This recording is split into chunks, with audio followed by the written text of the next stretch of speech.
জামায়াতে ইসলামের আমির ডক্টর শফিকুর রহমানের সাথে সাক্ষাৎ করেছেন রাশিয়ার রাষ্ট্রদূত আলেকজান্ডার জি খোজিন।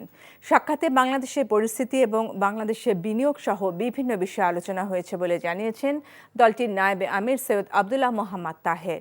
রাজধানীর মগবাজারে জামায়াতে ইসলামের কেন্দ্রীয় কার্যালয়ে এই বৈঠক হয়। জামায়াতে ইসলাম কেমন বাংলাদেশ দেখতে চায় সে বিষয়ে আলোচনা হয়। 1971 সালে মুক্তিযুদ্ধে রাশিয়ার ভূমিকার জন্য ধন্যবাদ জানান জামায়াত আমির।